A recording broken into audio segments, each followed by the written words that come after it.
good evening, good evening. Today is Saturday, May 7th, 2016, and it is about 8:15 p.m. I'd like to talk to you about something that I experienced yesterday. I had gone out with my mother yesterday. She had a doctor's appointment, and then after the doctor's appointment, I wanted to treat her out for lunch for an early Mother's Day celebration. And we went to an Italian restaurant in Nassau County, Long Island, and that's in New York. And my, yeah, hi Lily, it's my little dog. I'm sorry, come on. Yeah, mommy's doing a little video. Well, I experienced something that I wanted I want to address. And it's not the first time I saw something like this, and I'm concerned. Part of it could be funny, but I think these days, there's a time to be funny, and then there's a time where, hey, why are we doing what we're doing? And I think a lot of things in the black community that we're so brainwashed to think and act certain ways, and I think we don't even realize what we're doing. Well, this is what happened. Me and my mother go to an Italian restaurant, and a waiter, in fact, I think all the waiters were black, and the person at the front desk, she was an older black woman. And this is a first for me, to see all black, basically all black staff in Nassau County. I live in New York City, and they very rarely have black non-Hispanics working in restaurants. But so I'm at this restaurant, and a male waiter comes to our table.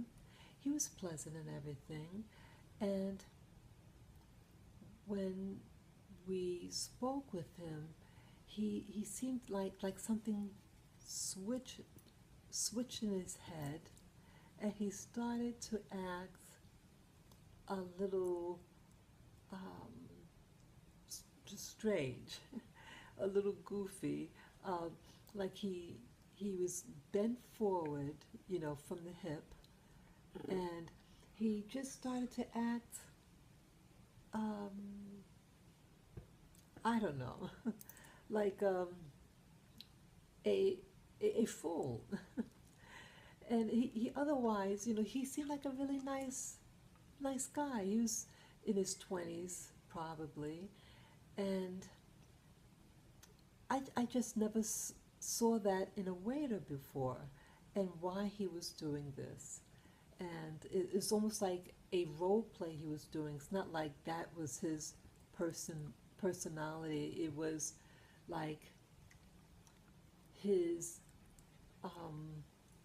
behavior at this job, when he's waitering, but outside, with his friends, stuff like that. I'm thinking that he's probably not that, doesn't act like that. So, but I've seen this behavior before in black men. I live in an apartment, a high-rise building in Manhattan, and there was a black doorman.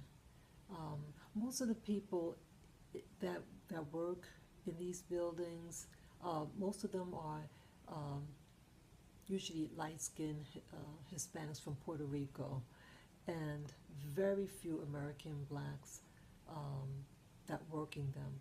But he was the only one American black that worked there at the door. And come on, Lily, you gotta sit down. I guess she wants to get in the picture. She wants attention.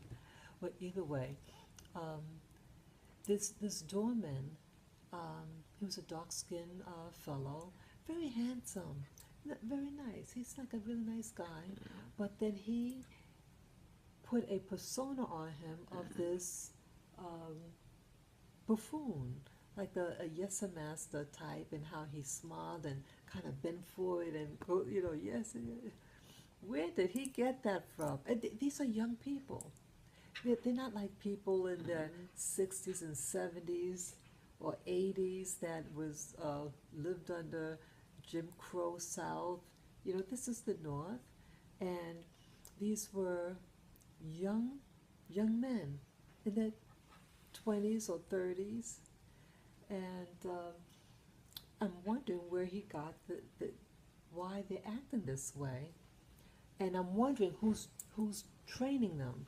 So I'm thinking, okay, you're at a job, and again, most of the uh, people that work in the like as doormen or concierge in New York City are um, Hispanics from the Caribbean, and the restaurants, food service is also people, Hispanics from the Caribbean or Central America or South America, and very few American blacks.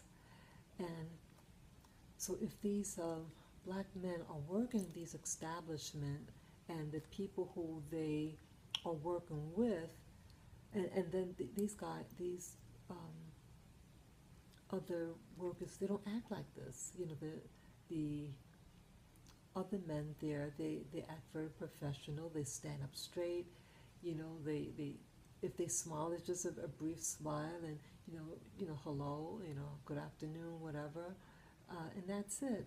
But they keep a professional bearing, you know.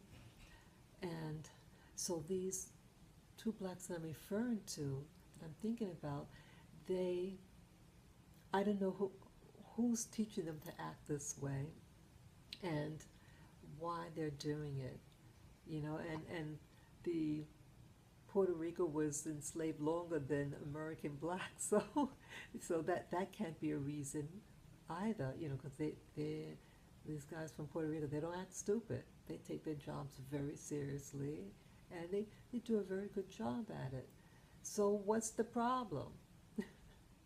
You have intelligent black men, American blacks, and they're good looking, um, but they are acting like a fool. And I'm thinking, you know, I'd like to see, my own be able to go to an establishment that has blacks, and then to see them act professional, to see them act like men, and to stand up proud, to stand up, okay, I'm going to be your waiter, and that to do it with fervor, with professionalism. And it's not slavery. You're getting paid for what you're doing, And if you go to be a doorman, with pride, not like, people watch what you do, whether good or bad, and they're going to come to some conclusion. They're going to come to a conclusion about you as an individual, and then possibly as a group. As a group, they might say to themselves, wow, this group tends to act this way. And they may not take you seriously, So I really want, I'm sharing this video as a means of communicating with the community what's happening and what we're doing, and that maybe what we're doing, we're so brainwashed to think of us as a throwback from slavery. You have many people in the Americas who do service work, but they don't act like a slave. They don't act like a buffoon. We have to leave that archetype personality at home, and so people can take us seriously, and to take yourself seriously, I know I wanted to talk about something else regarding this. Yes, last week I was walking my dogs and I noticed another young black male. And he wanted to pet my dogs and he was acting very animated. And also in his animation, he could have been about in his 20s or early 30s. He had long fingernails and they were painted this, I guess it's a new, it was like a green color, a pale green. And I mean, whoever painted his nails, did a good job. But they're long and has the nail polish and he's acting very dramatic. He's with two other people, two young Caucasian males, and one Caucasian female. And in the bunch, he's the only one that's really going all out in this animation. I'm seeing also in my experience living here in New York City, that some of that the males that I'm encountering, that either they're act very flamboyant, or they're acting, you know, to extreme, like the homeless, drug addict, homeless, or you can get the drug dealer type. Well, now you have the feminine type that's very flamboyant, and I'm wondering what is going on. What is going on? And I'm thinking this young man with the painted nails, what is he trying to prove? And I mean, I don't mean to sound harsh, but like I'm saying this as a wake up call that, hey, what we do reflects a lot about us. And here, this young man was in the company of three other whites, and I'm wondering, does this black man think that he's going to be accepted by these whites by acting this way? The two men were quiet, and when they spoke, they didn't have nail polish or anything like that on. They seemed regular. They could have possibly been, have a little bent to them, but if they were overshadowed by this man. And so I'm wondering, do black people feel that, or black males have to feel like that they have to prove something to be, they have to go to extreme to be accepted by whites, possibly, or to be accepted at a job? The place that I ate at yesterday, all the workers there were, or at least most of them that I saw, were all young blacks, and the greeter was very mature looking. She could have been in her late 60s, early 70s, gray hair, black woman, American black. And I'm wondering, what's going on? So I just want us to wake up and to be yourself and to be proud of who you are as a human being. If you're at work, stand erect, stand proud, and serve with all your being. Do you think the royal families, when they have service, that they act like a buffoon? No, they stand with dignity. So whether you're serving a black person or a white person or yellow or red person, stand with dignity and serve to the best of your ability, And if you in a company of whites, why be the buffoon?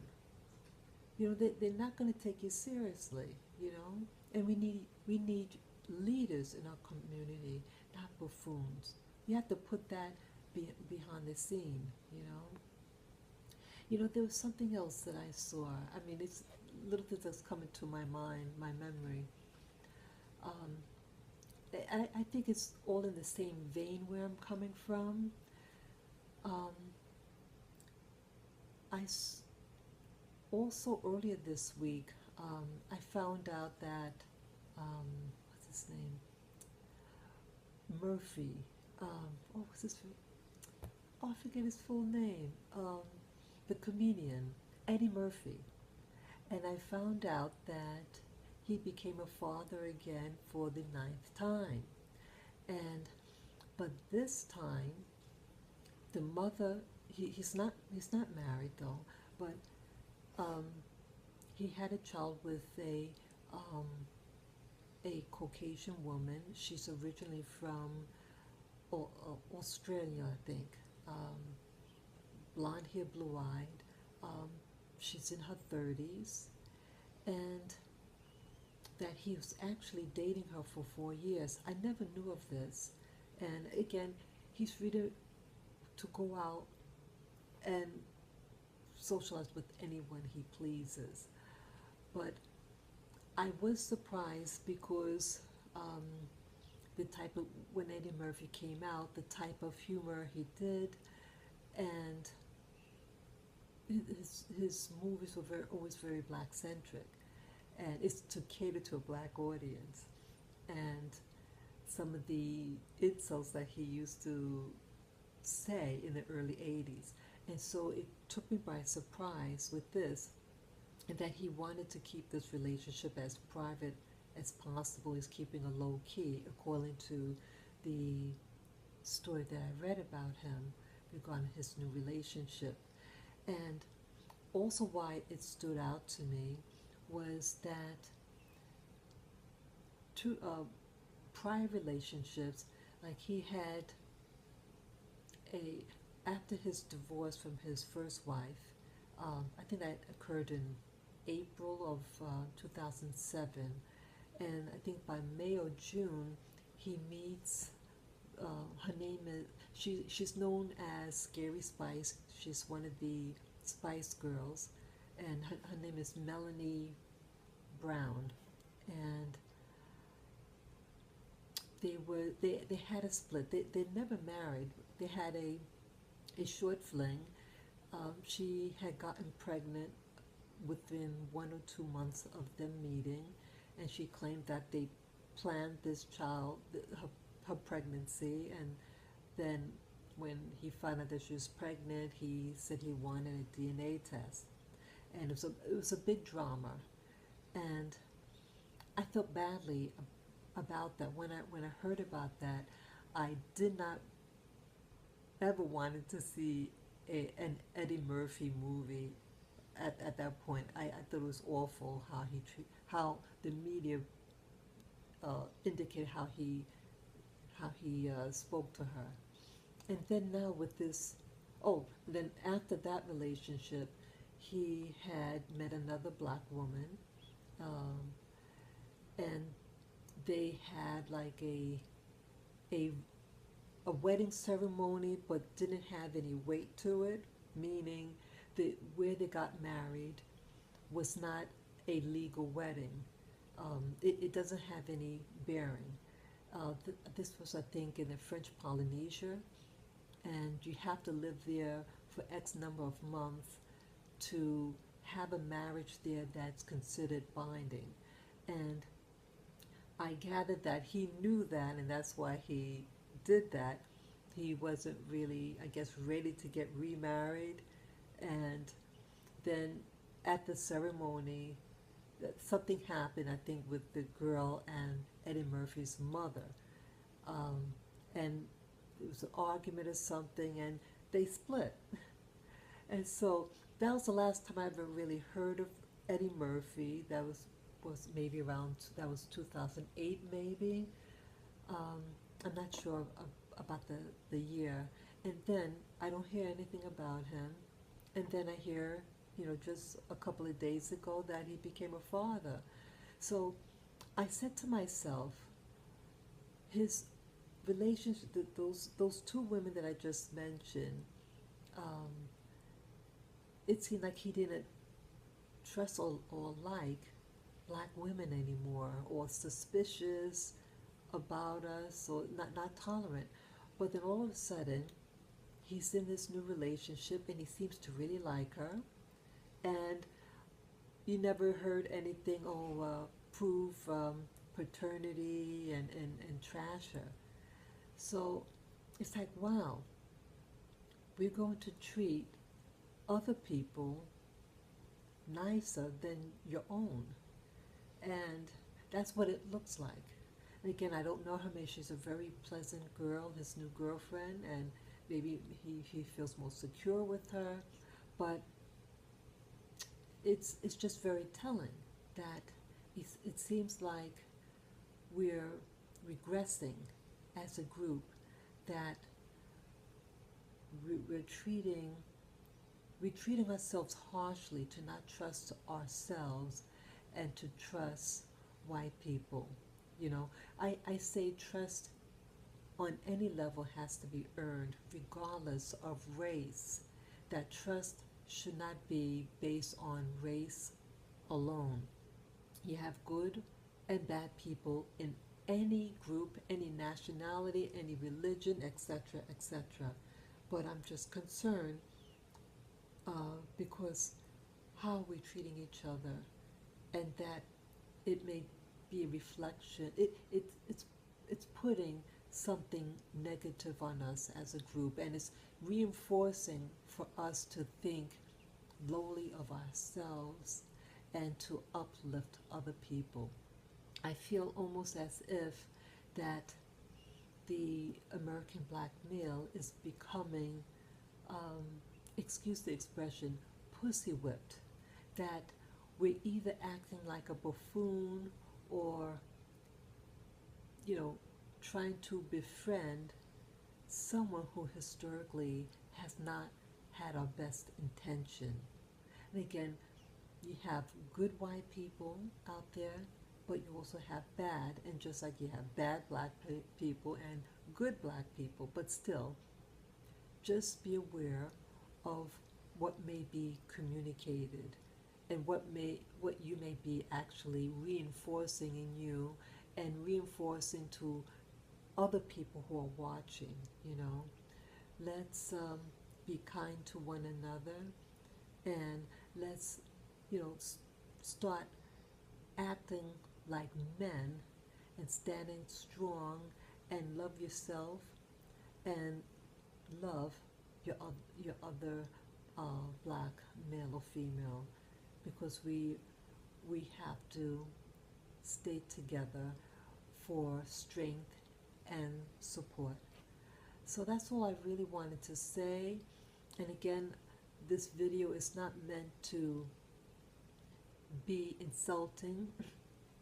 Excuse me, it's just an an observance that I noticed. Um, excuse me, an observation that I noticed, and I felt that what may be conveyed is not to our group's best interest. We also need to teach one another. We have to teach our children how to behave in the workforce, how to be taken seriously.